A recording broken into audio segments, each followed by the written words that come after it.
ओमज्ञानतिमिरान्धस्य ज्ञानाञ्जनशलाकया चक्षुरुन्मीलितं येन तस्मै श्रीगुरुवे नमः।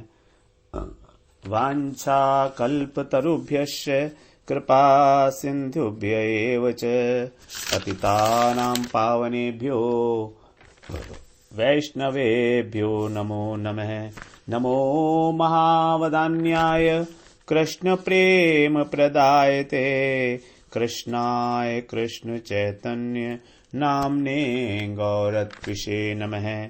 हे कृष्ण करुणा सिंधो दीनबंधो जगत्पते गोपेश गोपिका कांत राधा कांत नमोस्तुते। तप्त कांचन गौरांगी राधे वृंदावनेश्वरी वृषभानुसुते देवी प्रणमामि हरिप्रिये। वृंदायै तुलसीदेव्यै प्रियायै केशवस्य च कृष्ण भक्ति प्रदे देवी सत्यवत्यै नमो नमः। श्री कृष्ण चैतन्य प्रभो नित्यानंद श्री अद्वैत गदाधर शिवसदी गौर भक्त वृंद। हरे कृष्ण कृष्ण कृष्ण हरे हरे, हरे राम राम राम हरे हरे। हरे कृष्णा। सर्वप्रथम मैं अपने गुरुपाद पद्म ओम विष्णुपाद अष्टोत्तर शत श्री श्रीमद् भक्ति वेदांत माधव गोस्वामी महाराज के चरण कमलों में अनंत कोटि दंडवत प्रणाम ज्ञापन करता हूं। हम लोग श्रीमद् भगवद गीता के चौथे अध्याय का 35वां श्लोक श्रवण कर रहे थे। इसमें भगवान 35, 36, 37, 38 और 39 इन 5 श्लोकों में भगवान उस तत्व ज्ञान का 4 श्लोकों में भगवान इस तत्व ज्ञान का फल बता रहे हैं कि क्या होगा।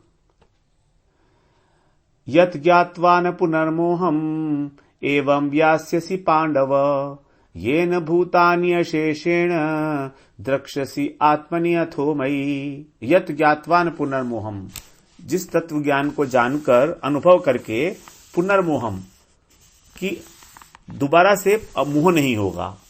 और फिर क्या होगा, येन भूतानि अशेषेण, जिसको जानकर जिसके द्वारा सभी जीवों को अपनी आत्मा में दर्शन करोगे और फिर उसके बाद सभी जीवों को परमात्मा में दर्शन करोगे। अब पहली बात तो ठीक है, समझ आ गई कि मोह नहीं होगा। अब दूसरी बात थोड़ा सा समझने में मुश्किल है, तो अब हम कोशिश करते हैं कि कुछ थोड़ा थोड़ा समझ में आ जाए। ये बात भगवान आगे 9वें अध्याय में भी होगी, वहां पर भी इसको अलग प्रकार से श्रवण करेंगे। भगवान कह रहे हैं कि सभी जीवों को आत्मा में देखोगे और उसके पश्चात सभी जीवों को परमात्मा में देखोगे। 2 बातें हैं। सभी जीवात्माएं जितनी भी हैं उनको अपनी आत्मा में देखोगे, आत्मनि मतलब आत्मा में, और फिर परमात्मा में देखोगे। अब यहां पर आत्मा में देखने का क्या अर्थ है? आत्मा में देखने का अर्थ है कि जिस प्रकार से हमारा शरीर और हमारी आत्मा पृथक पृथक हैं, उसी प्रकार से जितने भी प्राणी हैं, प्राणी मात्र, उन सबके शरीर और उनकी आत्माएं भी पृथक पृथक हैं। अब शरीर पृथक हैं सबके, लेकिन आत्मा का धर्म एक ही है, क्योंकि आत्मा भगवान का अंश है। और भगवान का अंश होने के कारण, क्योंकि भगवान सच्चित आनंद हैं, इसलिए आत्मा भी सच्चित आनंद है। चाहे वो आत्मा मनुष्य की हो, चाहे वो आत्मा पशु पक्षी की हो, आत्मा के अंदर उसका जो सब गुण है वो वही है जो भगवान का गुण है। अब भगवान का गुण ही आत्मा के गुण में है, तो इसका मतलब ये हुआ सबकी आत्मा जो है वो एक ही गुण वाली है, एक ही धर्म वाली है। यद्यपि ये आत्मा भगवान की, जो भगवान है उनसे अति क्षुद्र परिमाण में है, जो गुण है इसके सत्य चित्त और आनंद, जो इसका गुण है तो वो बहुत क्षुद्र परिमाण में है, लेकिन गुण वही है। जैसे हमने श्रवण किया था कि समुद्र की एक बूंद में जो नमक होता है उस और समुद्र में जो नमक होता है उनकी क्वालिटी एक ही होती है, केमिकल कंपोजिशन एक ही है, लेकिन मात्रा में अलग अलग है। मात्रा में समुद्र के अंदर कितना अधिक नमक निकलेगा, और एक बूंद में कितना सा नमक हो सकता है, बिल्कुल थोड़ा सा। तो इस प्रकार वो तत्वज्ञानी पुरुष सभी भूतों में उस आत्मा को ही स्थित देखता है, क्योंकि उसकी दृष्टि हमेशा चित्त पदार्थ पर होगी। अब यह भी हमने श्रवण किया था कि जिस व्यक्ति को जैसा अनुभव होता है वो वैसा ही इस जगत को देखता है। तो अब क्योंकि उसने आत्मा की स्वतंत्र सत्ता, आत्मा की जो सत्ता है, आत्मा की जो चित्त सत्ता है, चिन्मय सत्ता है, नित्यता है, उसका अनुभव कर लिया है कि चाहे मेरा शरीर रहे ना रहे, मेरी आत्मा हमेशा रहेगी, क्योंकि वो चिन्मय वस्तु है। तो उसका जो दृष्टि है हमेशा चित्त वस्तु पर रहेगी, न कि जड़ शरीरों पर। इसी को कहते हैं कि सभी शरीरों को अर्थात भूतों को एक आत्मा में स्थित देखता है, एक ही आत्मा, क्योंकि आत्मा को कोई आकार नहीं है, भगवान का अणुचित अंश है वो। सभी जीवों में एक ही आत्मा है, उनके स्वरूप धर्म सबके एक ही हैं, अलग अलग नहीं है। इसलिए कहा गया है कि भूतों को आत्मा में स्थित देखता है। उदाहरण के लिए एक थोड़ा सा समझें अगर इसे, कि इस अवस्था के लिए उदाहरण मान लो क्या हो सकता है कि जैसे स्वप्न है। अब स्वप्न के बाद जब वो व्यक्ति जागता है तो जो स्वप्न की सारी सृष्टि थी, वो सृष्टि को उसने कहां पर देखा? स्वप्न में उसने एक सृष्टि की। स्वप्न में उसने देखा कि वो कैलकाटा के मार्केट में जा रहा है। तो जो कैलकाटा का मार्केट देखा उसने, ये कहां था? ये उसके अंदर ही तो था, ये उसके अपने मन की ही तो सृष्टि थी। तो जब वो जाग गया तो उसने देखा कि जो कैलकाटा का मार्केट था वो उसके अंदर ही था, तो उसको अपने अंदर देखता है, वो बाहर नहीं था। उसके मन ने उसका निर्माण किया और अंदर ही है मेरे, उसने अपने अंदर महसूस किया। उसी प्रकार जैसे जागने पर यह महसूस होगा ना कि वो कैलकाटा का मार्केट कहां था, वो तो मेरे अंदर ही था। उसी प्रकार तत्व ज्ञान होने पर जो मनुष्य है वो क्या करता है? सारी जगत को अपने अंदर देखता है, क्योंकि कहा भी गया है कि जगत कैसा है? स्वप्नवत है। स्वप्न नहीं है, स्वप्नवत है, स्वप्न की भांति है। जैसे स्वप्न की सृष्टि हमारे अपने अंदर है, उसी प्रकार उस तत्व ज्ञानी के लिए ये पूरा जगत, जगत का मतलब जितने भी भूत, जितने भी शरीर दिखाई दे रहे हैं, ये मेरे अंदर ही है, ऐसा वो अनुभव करता है। ये उदाहरण थोड़ा थोड़ा सा फिट बैठता है, क्योंकि जागतिक उदाहरण कुछ अंशों में ही फिट बैठ सकते हैं। सिर्फ समझने के लिए देखते हैं ना हम लोग, स्वप्न में बहुत सारी चीजें देखते हैं, तो वो क्या वो हमसे बाहर है? नहीं। जब हम जाग जाते हैं तब हमें लगता है हाँ ये तो मेरे अंदर ही था सब कुछ, ना तो कैलकाटा था, ना वहां पर कोई मार्केट था बाहर, मैं तो सो रहा था, तो अपने अंदर ही सब मैंने ये बनाया। उसी प्रकार तत्वज्ञानी को ऐसा लगता है कि जो जगत बाहर है ये बाहर नहीं है, क्योंकि वो जाग गया है। तो ये हुई पहली अवस्था कि सभी भूतों को अपने अंदर देखता है। अब दूसरी अवस्था की बात करते हैं। इसको बोलते हैं, पहली अवस्था को अध्यात्म ज्ञान, अर्थात आत्मा संबंधी ज्ञान। अब यदि इसी अवस्था में कोई व्यक्ति सीमित रहता है तो उसको बोलते हैं आत्म साक्षात्कार, जिससे उसको निर्विशेष ब्रह्म की प्राप्ति होती है। सांख्य बुद्धि में हम लोगों ने इसी बात का श्रवण किया था।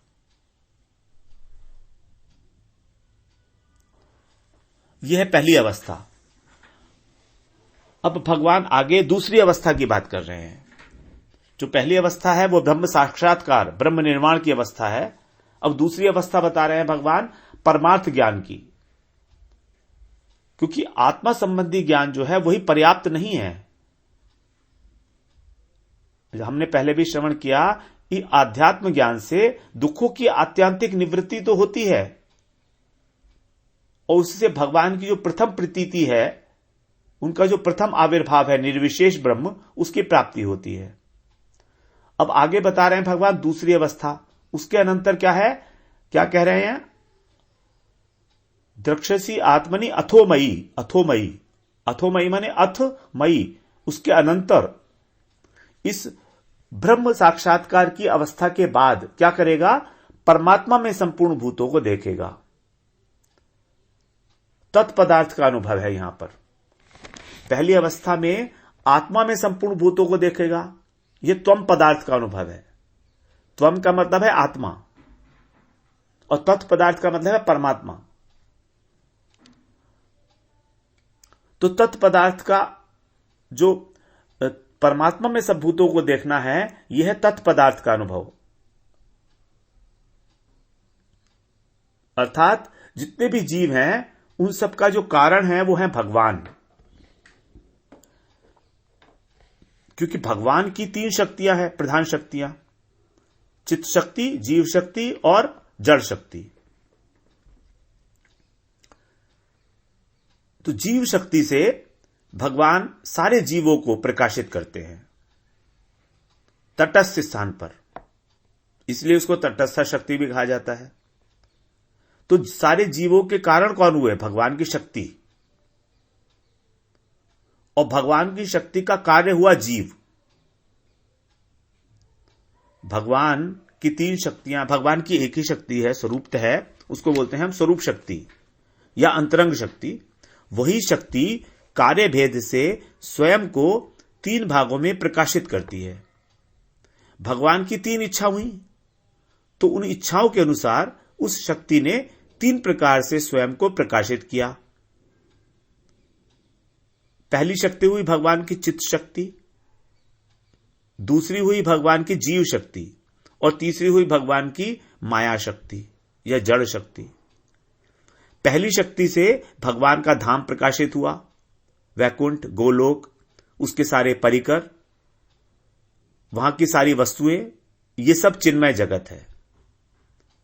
जो चित्त शक्ति है वो चिन्मय जगत की सृष्टि की उसने। वो इंद्रियों से अगोचर है, हम लोग उसको नहीं देख सकते अपनी इंद्रियों से। फिर भगवान ने उसी के अनुरूप जड़ जगत की सृष्टि की, जड़ जीवों की। क्योंकि भगवान जिस प्रकार से चिन्मय है उसी प्रकार से भगवान का जो अंश है जीव, उसकी सृष्टि की। इसको बोलते हैं हम जीव जगत, या जीव शक्ति से जीव जगत प्रकाशित हुआ। अब तीसरी शक्ति है माया शक्ति। उस माया शक्ति से ये सारा जड़ संसार, जितने शरीर हैं, वो सब इसी से प्रकाशित हुए। तो जीवात्मा को एक शरीर दे दिया गया आवरण के रूप में, और उसको इसे जड़ जगत में भेज दिया गया। भेज नहीं दिया गया, वो खुद ही आ गया। वो कारण क्या था आने का? उसने भोग वांछा की, उसने उसके अंदर भोक्तापन का भी मान आ गया। उसने दृष्टिपात किया जड़ जगत की ओर, तो माया ने उसको अपने में बद्ध कर लिया। तो इस प्रकार से ये जो जीव हैं, इन सब के कारण कौन है? भगवान की शक्ति। और उस भगवान की शक्ति का कार्य है ये जीव। तो सारे जीव जो हैं, इनके परम कारण रूप भगवान हुए, और उनकी शक्ति के कार्य के रूप में जीव है विद्यमान। जीव विद्यमान है उसके कार्य के रूप में। शक्ति का कार्य है ये, तटस्थ शक्ति का कार्य है जीव। यही है भगवान में सारे जीवों को देखना, अर्थात कार्य में कारण को देखना। कार्य में कारण को देखना। जैसे मान लीजिए घड़ा है। अब घड़ा है तो घड़ा किस चीज से बना है? मिट्टी से। तो मिट्टी हो गया कारण और घड़ा हो गया कार्य। अब अगर हम घड़े को देखते हैं तो हम उसको यह भी कह सकते हैं कि यह मिट्टी है, क्योंकि उसका कारण तो मिट्टी है ना। तो इस प्रकार से घड़े में मिट्टी को देखना। घड़े के होते हुए भी घड़ा तो देख ही रहे हैं, साथ में घड़े पर हमारी दृष्टि ना होकर मिट्टी के ऊपर दृष्टि है, यानी उसके कारण के ऊपर दृष्टि है। उसी प्रकार से जीवात्मा को परमात्मा का कार्य समझकर उसके ऊपर दृष्टि रखना, परमात्मा में देखना। तो उस घड़े के अंदर मिट्टी ओतप्रोत है, हर जगह मिट्टी है उसमें, उस घड़े में प्रत्येक स्थान पर उसके मिट्टी छाई हुई है, क्योंकि मिट्टी कारण है। और जीवात्मा का कारण कौन है? भगवान। तो भगवान उसके अंदर पूरे के पूरे व्याप्त हैं। आत्मा के अंदर परमात्मा व्याप्त है, क्योंकि वो अंश है। जीवात्मा परमात्मा का अंश है, तो इसलिए परमात्मा उसके अंश अंश में व्याप्त है। जिस प्रकार के मिट्टी घड़े के एक एक पार्ट में व्याप्त है। तो कार्य में कारण को देखना, यही हुआ जीवात्मा में परमात्मा को देखना, क्योंकि परमात्मा सभी जीवों के हृदय में स्थित है, अंतर्यामी रूप से है। कार्य के रूप में स्थित है। जीव भगवान में कार्य के रूप से स्थित है, क्योंकि भगवान का कार्य, भगवान की शक्ति का कार्य हुआ ना, भगवान की शक्ति का कार्य हुआ जीव। तो भगवान की शक्ति का कार्य या भगवान का कार्य एक ही बात है। शक्ति शक्तिर्मतो अभेदा, शक्ति और शक्तिमान में अभेद होता है। तो जो कार्य शक्ति ने किया है, हम यह कह सकते हैं कि वो शक्तिमान ने किया है। तो इसलिए क्योंकि अभेद है भगवान में और भगवान की शक्ति में, इसीलिए जो जीवों का कारण है वो है शक्ति, अर्थात उनका कारण हुआ भगवान, और शक्ति का कार्य हुआ जीव, अर्थात भगवान का कार्य हुआ जीव। तो सारे जीव भगवान में ही कार्य रूप से स्थित हो गए, अर्थात भगवान से भिन्न जीवों की सत्ता ही नहीं है। अगर हम कहें कि मिट्टी की घड़े की सत्ता अलग है मिट्टी से, ऐसा तो नहीं है। तो घड़े की सत्ता मिट्टी से ही है, मिट्टी से अलग नहीं है घड़े की सत्ता। दूसरा उदाहरण अगर हम ले स्थूल दृष्टि से, समुद्र और लहर। समुद्र और लहर में भिन्नता दिखती है, क्योंकि लहरें समुद्र में उठती हैं और समुद्र में लीन हो जाती हैं। परंतु सूक्ष्म दृष्टि से अगर देखेंगे तो लहरों की समुद्र से पृथक कोई सत्ता नहीं है। समुद्र के होने के कारण ही लहर है, तो लहर समुद्र का कार्य हो गई और समुद्र लहरों का कारण हो गया। तो इसका मतलब कि लहर कार्य रूप से समुद्र में स्थित है। उसी प्रकार जीवों की भगवान से कोई पृथक सत्ता नहीं है। जैसे भगवान ने कहा है, गीता में आगे बताएंगे 7वें अध्याय में, अपरिमितस्त्वन्याम प्रकृति विधि में पराम जीव भूताम महाबाहो येदम धारयते जगत। 7वें अध्याय का 5वां श्लोक है कि मेरी एक दूसरी प्रकृति भी है, अपरेयम। अपरे माने पहले भगवान ने एक प्रकृति बताई थी अपनी, वो प्रकृति थी अपरा प्रकृति, अष्टधा प्रकृति, जो जड़ प्रकृति है भगवान की, महामाया। भूमिरापो नलो वायु खम मनो बुद्धिरेव च अहंकार इतीयं में भिन्ना प्रकृतिरष्टधा। ये 4था श्लोक है 7वें अध्याय का।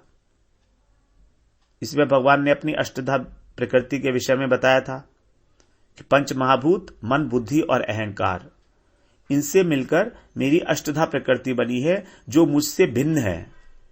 भिन्न का मतलब है जो जड़ है। भगवान चिन्मय वस्तु है, इसलिए उसको कहा भिन्न प्रकृति, भिन्न गुणों वाली। लेकिन दूसरी प्रकृति जो है वो बता रहे हैं आप अपरेयम। अपरे मतलब इससे अपरे है, इससे दूसरी, अतिरिक्त। अपरेयम,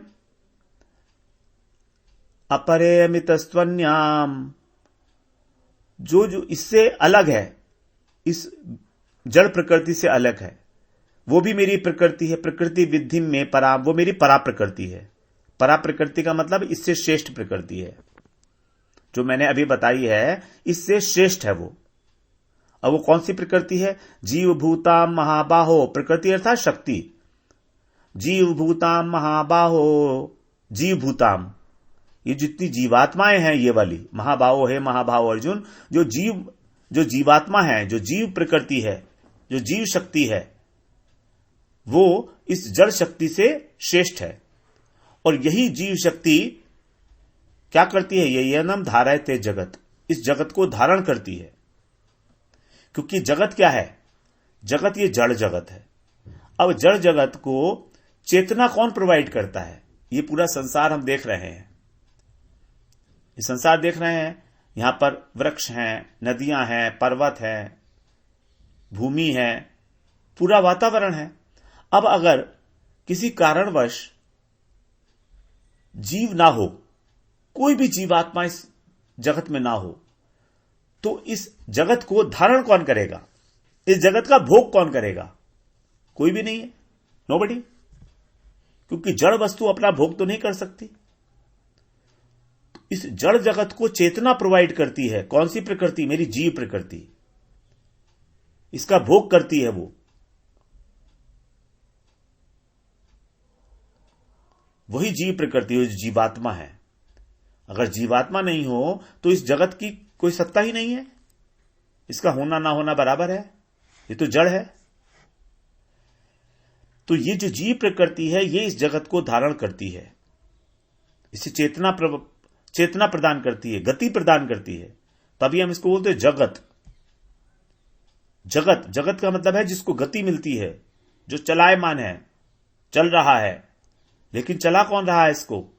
जीव, जीवात्मा। यही है भगवान की जीव रूपा चेतन प्रकृति, जो धारण करती है जगत को। यया इदम धारयते जगत।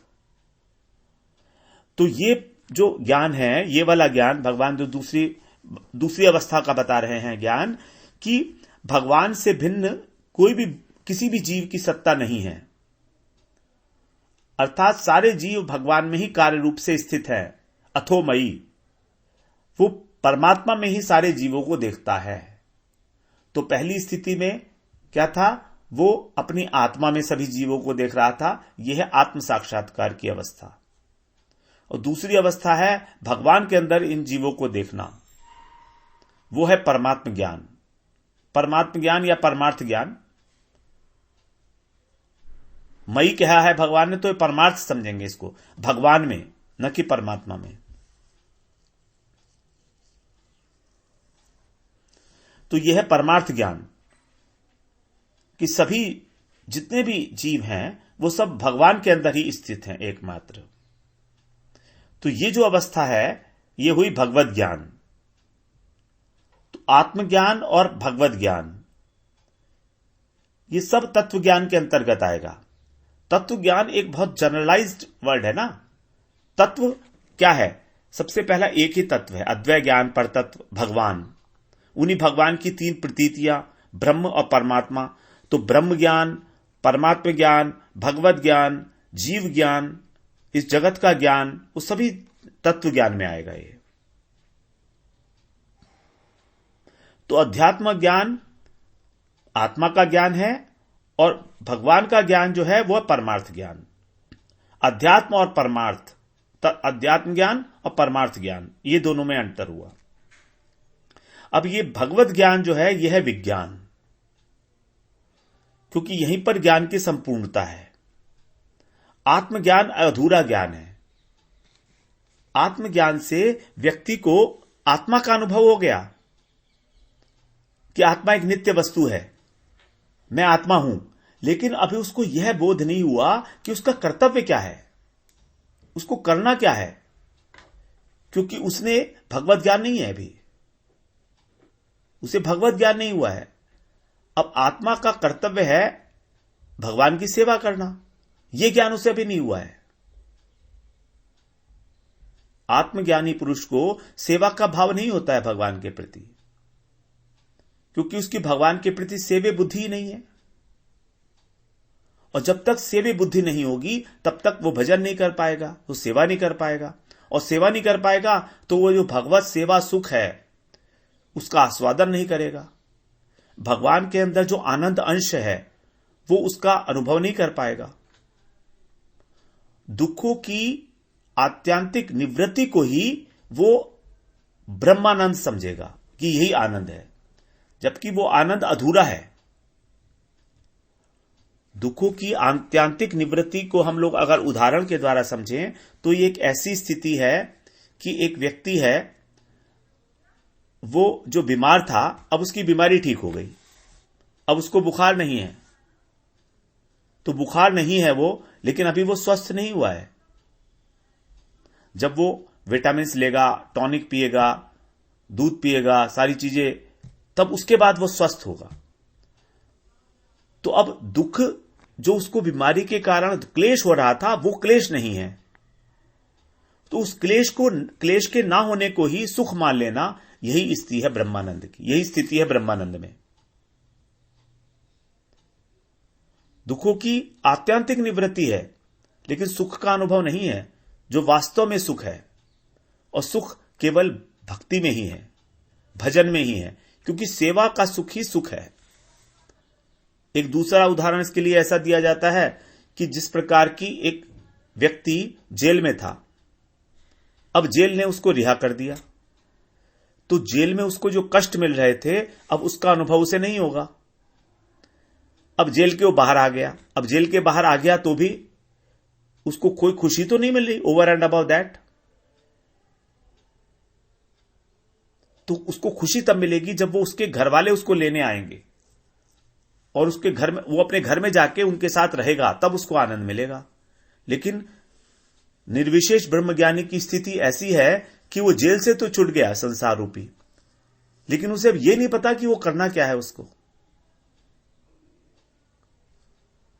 सेवा करनी है, सेवा का आनंद लेना है, लेकिन उसे पता नहीं है कि सेवा क्यों, क्योंकि वो तो स्वयं को ही ब्रह्म समझे बैठा हुआ है। तो सेवा किसकी करेगा? सेवा के लिए कोई वस्तु का होना जरूरी है, उसका आकार होगा, उसके गुण होंगे, उसकी क्रिया होगी। तो ब्रह्म के अंदर तो ना आकार है, ना कोई क्रिया है, ना कोई गुण है। ब्रह्म तो एक, क्योंकि ज्ञान है, ज्ञान का कोई स्वरूप नहीं होता है। ज्ञान जो है वो एक एब्स्ट्रैक्ट आइटम है, एब्स्ट्रैक्ट सी चीज है, ज्योति मात्र है। अब उस ज्योति की क्या सेवा करेगा? वो ज्योति क्या सेवा से खुश होगी? जब वो प्रसन्न नहीं होगी ज्योति, तो उसको भी प्रसन्नता नहीं मिलेगी, क्योंकि ज्ञान की सेवा नहीं की जाती है। सेवा की जाती है किसी वस्तु विशेष की, कोई एंटिटी होगी तभी उसकी सेवा होगी, उसका आकार होगा, उसके गुण होंगे। तो इस प्रकार की स्थिति हो जाती है आत्मज्ञान की, अध्यात्म ज्ञान की और भगवत ज्ञान अर्थात परमार्थ ज्ञान। ये बात हम लोग बिल्कुल अच्छी तरह से मन में बिठा लें कि अध्यात्म ज्ञान और परमार्थ ज्ञान दोनों अलग अलग वस्तु है। अलग अलग वस्तु नहीं कह सकते, परमार्थ ज्ञान में आत्मज्ञान तो आ ही गया, लेकिन आध्यात्म ज्ञान में परमार्थ ज्ञान नहीं आया। 13वें अध्याय में भगवान इस बात को क्लियर करेंगे। अध्यात्म ज्ञान नित्यत्वम तत्व ज्ञानार्थ दर्शिनम।